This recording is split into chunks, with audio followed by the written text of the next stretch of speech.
Espace, frontière de l'infini vers laquelle voyage notre vaisseau spatial. Sa mission de 2 ans, explorer de nouveaux mondes virtuels, découvrir de nouvelles pratiques pédagogiques et en analyser les enjeux, et au mépris du danger, avancer vers l'inconnu. Carnet de bord du capitaine, année 2025, Système Sol 1, Planète Terra, Tribunal de la ville de Poitiers. Mesdames, Messieurs, bonjour. Les jurés, bonjour. Nous sommes réunis aujourd'hui pour examiner une affaire qui pose des questions importantes sur les limites de l'innovation pédagogique et les responsabilités des enseignants dans les nouvelles technologies éducatives. L'accusé Gaël est poursuivi pour une mise en danger de la santé mentale et de la socialisation des élèves en violation des obligations professionnelles et éthiques. Les faits reprochés concernent l'utilisation systématique et exclusive de la réalité virtuelle dans l'enseignement de l'histoire-géographie, imposée aux élèves de 6e sans évaluation préalable des risques psychosociaux. Les éléments constitutifs de l'infraction, l'utilisation abusive de la réalité virtuelle. L'accusé a imposé l'utilisation de casques virtuels pour l'ensemble de ses cours, tant en classe qu'à domicile, sans considération des impacts potentiels sur le développement social et émotionnel des enfants. Les parents d'élèves ont observé une désocialisation progressive de leur enfant, caractérisée par un isolement accru et une détérioration des interactions sociales. Ces observations sont corroborées par des rapports psychologiques. Jusqu'à cet accident, leur enfant a fait un malaise et a été pris en charge par une équipe médicale qui a établi une légère cyberpsychnose. En tant qu'enseignant, l'accusé avait obligation de veiller au bien-être et au développement équilibré de ses élèves. L'imposition d'une méthode pédagogique potentiellement nuisible, sans évaluation ni adaptation, constitue un manquement à ses obligations. Les questions à trancher dans ce procès. L'accusé a-t-il outrepassé ses prérogatives professionnelles en imposant un environnement d'apprentissage potentiellement nuisible ? L'utilisation intensive de la réalité virtuelle a-t-elle effectivement contribué à la désocialisation des élèves ? L'accusé a-t-il manqué à ses obligations professionnelles et éthiques en ne prenant pas en compte les risques associés à cette méthode d'enseignement ? Nous aurons donc le témoignage des parents. L'accusé sera représenté par son avocat. Nous allons maintenant procéder à l'audition des témoins et des experts, puis aux plaidoiries des parties. Je vous rappelle aux jurés l'importance de votre rôle en tant que juré et vous remercie de votre attention et de votre impartialité. Je vais donc donner la parole aux avocats. Maître Joël. Merci de me donner la parole.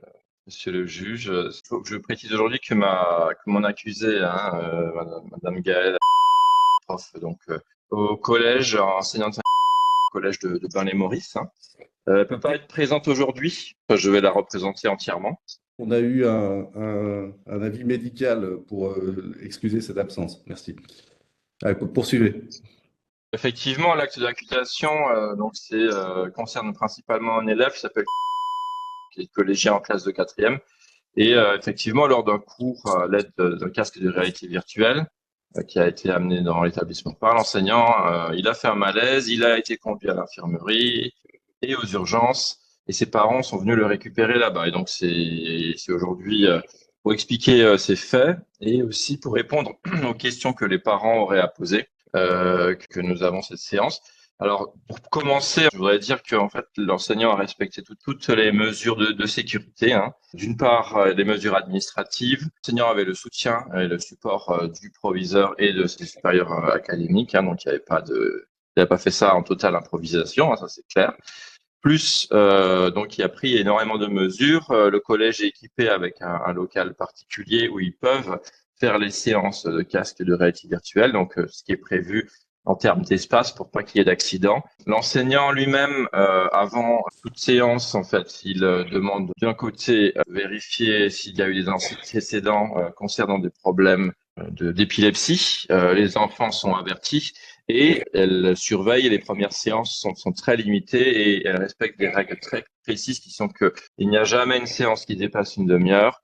Et il n'y a jamais 2 séances qui sont plus proches de 2 heures. Donc, ce qui amène à dire, donc pour la défense, alors après, je pense qu'on pourra pourra aborder la question plus profondément si vous avez des questions à me poser. Mais là, le cas est un peu particulier parce que Kevin avait déjà fait plusieurs fois des séances qui s'étaient passées sans aucun problème. Le souci est arrivé au bout de 10 minutes de séance sur un contenu qu'il connaissait déjà. Donc, on ne sait pas trop ce qui s'est passé en vrai. Ça demanderait un petit peu plus de précision. Mais en l'occurrence, l'enseignante a fait tout de suite les bonnes démarches, hein, c'est-à-dire arrêter l'utilisation de la réalité virtuelle au premier symptôme, et ensuite à contacter l'infirmerie. Il faut préciser que l'infirmerie, elle est très peu équipée, hein, donc en cas de doute, elle a un réflexe qui est assez évident et qui veut rien dire en fait en vrai de la gravité de la situation. Elle préfère remettre l'enfant aux autorités de secours, ce qui s'est passé. Mais les autorités de secours, je voudrais quelques précisions. Vous n'avez donc jamais eu connaissance de la part de la famille de cette histoire de désocialisation progressive de Kevin? La famille, non. Non, la famille, non. Mais on en a entendu parler en conseil de classe et des parents d'élèves ont fait remonter des problématiques liées à la désocialisation. Donc, on peut en discuter plus tard si vous voulez. Il n'y a pas de souci. Moi, simplement, je tenais à éclaircir directement sur les faits qui en fait un peu conduit ce procès, c'est-à-dire les problématiques liées à la santé. Et j'aimerais les écarter assez rapidement. Il y a eu pas mal de mesures qui ont été prises.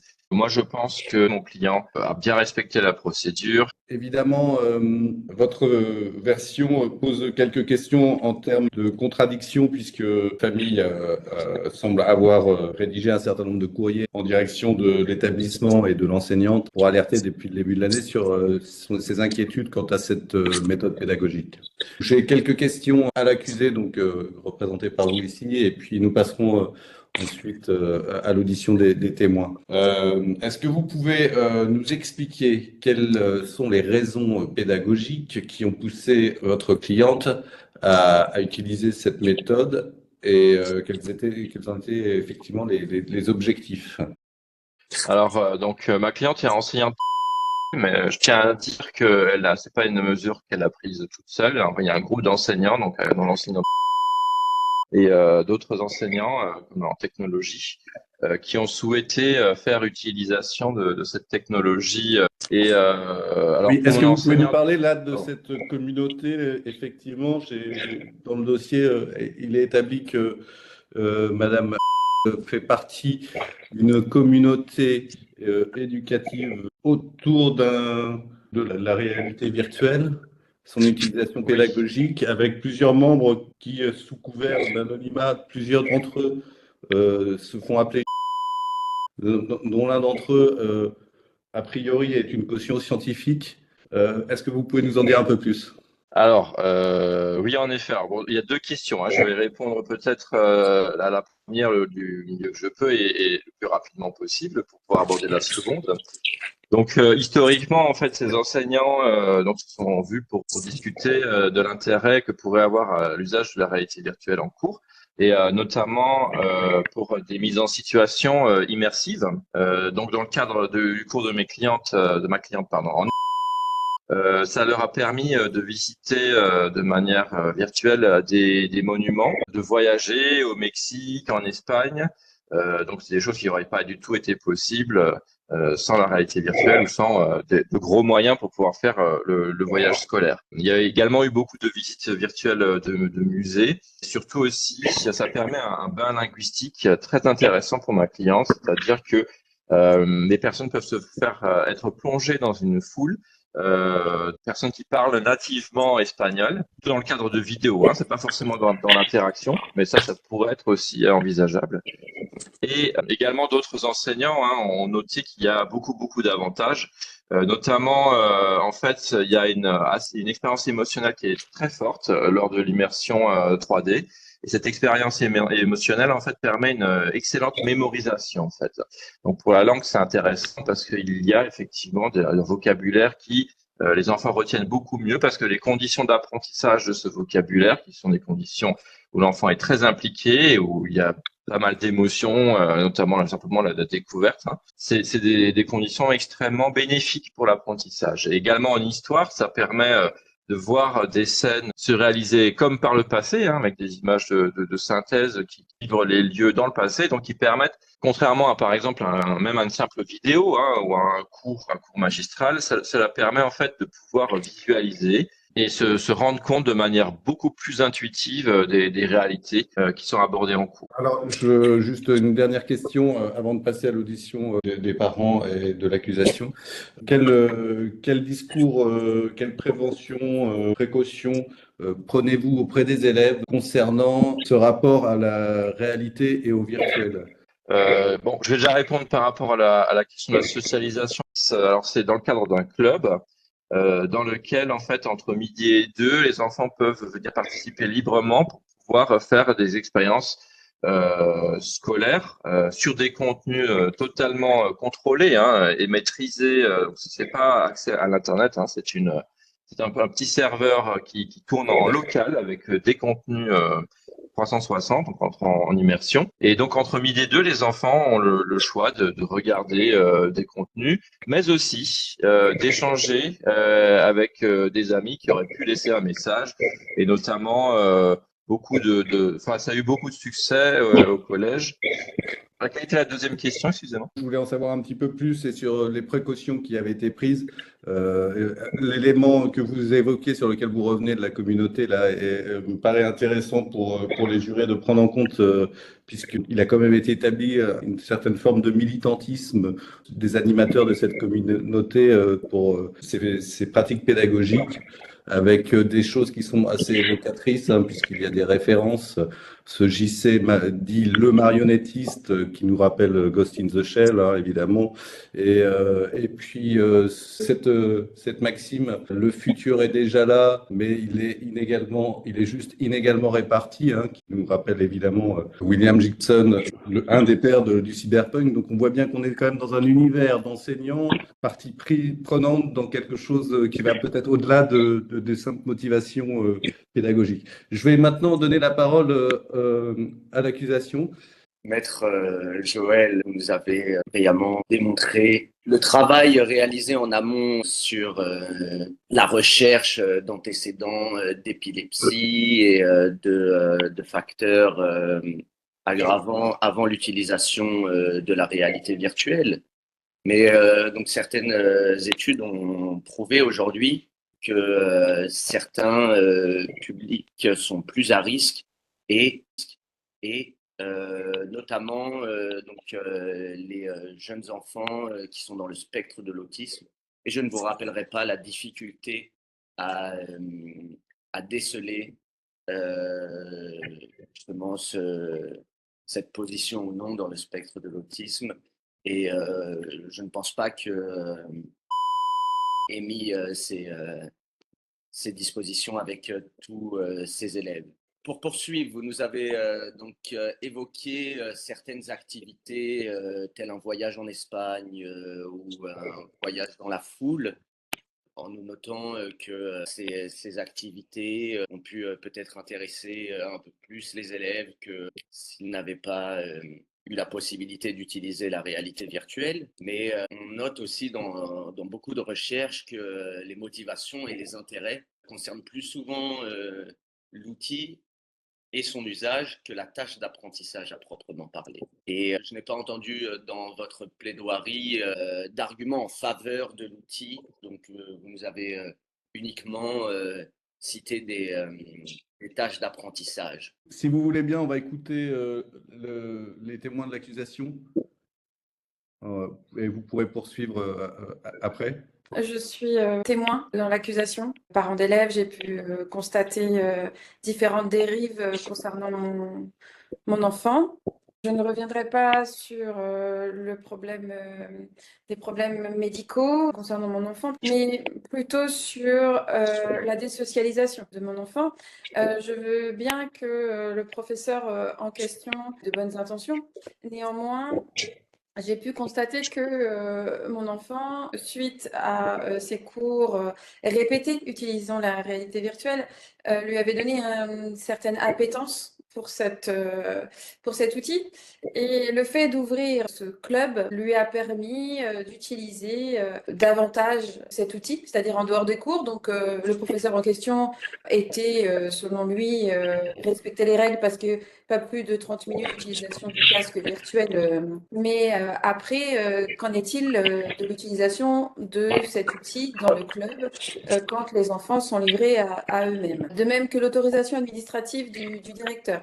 Je veux bien que ce dernier ait donné son autorisation, donc ça couvre l'enseignant en question, mais le directeur de l'établissement lui-même a-t-il une formation concernant l'utilisation des nouvelles technologies Avez-vous fait médicales? part de ces préoccupations en direction de l'enseignant ou de la direction de l'école? J'en ai fait part à l'enseignant à l'occasion des rencontres parents-professeurs, mais ce dernier m'a rappelé ce que nous rappelle l'avocat de la défense, c'est-à-dire que le professeur en question était très vigilant sur l'utilisation du casque de réalité virtuelle pendant ses cours. Simplement en dehors du cours avec la mise à disposition des casques dans le club de réalité virtuelle qui a été créé. Est-ce que vous pouvez nous dire quelle fréquence, parce qu'il semble y avoir un petit peu de distorsion entre ce qui a été présenté par la défense et ce qui a été rapporté dans l'accusation en termes d'intensité d'utilisation des casques de réalité virtuelle. Il a demandé l'achat aussi de ce dernier pour en avoir un à domicile. Et je me rends compte que mon enfant, voilà, s'isole de plus en plus suite à l'utilisation de ce casque de réalité virtuelle. Et pour moi, il s'agit vraiment d'un problème pour sa santé mentale, pour son bien-être. L'école, normalement, l'éducation, c'est un acte d'émancipation. L'enfant, il devient plus autonome, il est censé devenir plus responsable par son échange avec les autres élèves, il va développer sa personnalité, sa capacité à vivre en société. Si tous les enfants sont ensemble, mais finalement seuls, puisque chacun isolément avec son casque de réalité virtuelle, quid de ces échanges en face à face et de cette capacité à apprendre à vivre ensemble en société. Très bien. Je vous remercie. Je n'ai pas d'autres questions particulières pour le moment. Donc, nous allons donner la parole au monsieur le procureur pour qu'il puisse compléter son intervention précédente. Merci, Votre Honneur. On peut ici, grâce au témoignage de la mère de Kevin, voir qu'il y a eu très certainement une négligence de la part de Madame au niveau de la mise en place, je dirais, de garde-fous afin d'encadrer et d'accompagner les élèves sur une utilisation, un usage responsable et éthique dans leur temps personnel. J'ai l'impression que lui, Kevin, n'a pas été informé et guidé sur les bonnes pratiques et certaines mesures à suivre afin de ne pas tomber dans un isolement tel qu'il se trouve aujourd'hui. Notamment, on peut voir l'utilisation intensive de la réalité virtuelle comme un porte ouverte vers d'autres jeux de simulation et donc l'accumulation de temps passé dans un monde virtuel qui aura forcément un impact sur la santé mentale chez les jeunes, notamment l'augmentation de l'anxiété et un risque de dépression et aussi le fait d'être en permanence déconnecté du monde réel. Là a été le manquement, car Kevin, uniquement en classe de 4e, pense aurait besoin non seulement d'apprendre à utiliser la réalité virtuelle, certes, mais justement de savoir comment l'utiliser, avoir certaines bonnes pratiques, un guide de bon usage. Et je pense que à aucun moment cela n'a été mentionné par la défense. J'ajouterais toutes les manifestations de type cybercinétose qui aujourd'hui sont un risque qui ne peut être ignoré dans nos écoles. Oui. Alors, quelles sont vos réquisitions, monsieur le procureur, s'il vous plaît? Alors, nous attendons que Madame cesse d'utiliser la réalité virtuelle dans l'ensemble de ses cours. Très bien, merci. Je vais donner la parole à la défense voilà, pour la dernière fois, et puis après, je laisserai le jury délibérer. Merci, monsieur le juge, merci. Par rapport à tout ce qui a été dit, la cliente a mis en place une série de nombre de mesures, mais peut-être qu'elle pourrait être complétée. Mais je pense que là, ce qui a été plus le procès même de la technologie et de l'usage de ce type d'outils pour de l'enseignement. Alors effectivement, on peut dire que les jeunes sont à un âge sensible et qu'à cet âge-là, ils ont plus de difficultés à faire face en fait à une technologie qui permet de s'abstraire comme ceci de la réalité. En tant qu'avocat de la défense et par rapport à ce que m'a dit ma cliente également, j'aimerais quand même faire quelques points. Premièrement, les parents ont dit que Kevin avait acheté un casque et l'utilisait à domicile. Donc moi, ce que je voudrais vérifier avec les parents, c'est quel usage a été fait à domicile et aussi est-ce que les parents connaissent les pratiques de leur enfant et l'utilisation de ce casque à domicile. Notamment, est-ce qu'ils connaissent la capacité de pouvoir afficher sur un écran tiers ce que fait l'enfant pendant qu'il est en immersion. Donc ça, c'est une question que j'ai pour les parents. Ensuite, par rapport aux critiques, alors effectivement, les jeunes se trouvent face à un médium qui est nouveau et qui peut générer des difficultés de dépendance ou d'isolement. Néanmoins, je tiens à préciser que c'est aussi le cas des consoles de jeux vidéo, que Kevin, je sais, il utilise puisqu'on a parlé avec ma cliente, mais aussi avec le téléphone mobile. Et alors que ces technologies sont beaucoup plus présentes et utilisées, je pense, à des quantités beaucoup plus importantes que les casques de réalité virtuelle. Pour finir, lorsqu'on arrête le casque de réalité virtuelle, il est bon, et ma cliente a mis ça en place, donc il est bon de laisser l'enfant se réorienter et de repréciser, de lui poser des questions et de l'exercer en dehors de la réalité virtuelle. Enfin, par rapport à l'isolement, ma cliente n'a pas constaté de mise en place vraiment de phénomène d'isolement, notamment parce qu'une partie de la socialisation qui se fait via ce médium, c'est-à-dire via le casque de réalité virtuelle. Par contre, ce que je peux dire pour la défense de ma cliente, c'est qu'elle a mis en place des cours de socialisation, on pourrait dire comme ça.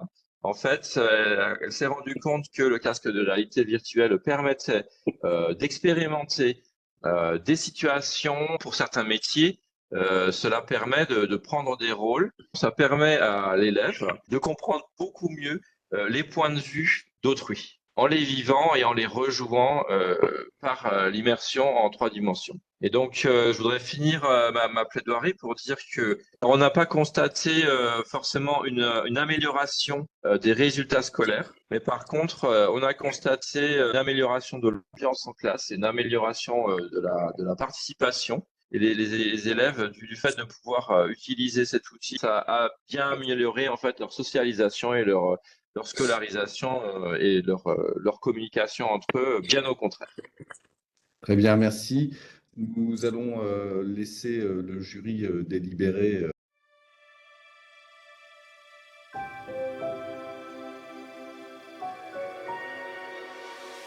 Donc après avoir entendu les plaidoiries des parties, les témoignages des parents, les explications de la défense, le jury s'est retiré pour délibérer et voici le verdict qu'il a rendu. Sur la culpabilité de l'accusé, la Cour reconnaît que l'accusé a agi avec des intentions pédagogiques louables et a pris des mesures significatives pour assurer la sécurité des élèves lors de l'utilisation de la réalité virtuelle. L'accusé a obtenu l'autorisation de sa hiérarchie académique et a mis en place des protocoles de sécurité tels que la limitation des durées des sessions et la vérification des antécédents médicaux. Sur la mise en danger des élèves, la Cour estime que les preuves présentées ne permettent pas d'établir de manière certaine que l'utilisation de la réalité virtuelle a directement causé la désocialisation et les problèmes de santé mentale observés. Les témoignages et les rapports psychologiques indiquent que d'autres facteurs, tels que l'usage excessif d'autres technologies à domicile, ont pu contribuer à ces problèmes. La Cour encourage la poursuite de l'innovation pédagogique, tout en recommandant une évaluation continue des risques et des bénéfices des nouvelles technologies éducatives. La Cour recommande aussi le renforcement de la communication entre les enseignants, les parents, les élèves, pour assurer une meilleure compréhension et un suivi des méthodes pédagogiques innovantes. La Cour recommande la mise en place d'un suivi régulier des élèves participant à des programmes utilisant des technologies immersives afin d'adapter les méthodes pédagogiques en fonction des besoins individuels. Enfin, la Cour déclare l'accusé non coupable des faits qui lui sont reprochés. L'accusé est acquitté et la Cour salue son engagement et son dévouement envers l'innovation pédagogique. La séance est levée.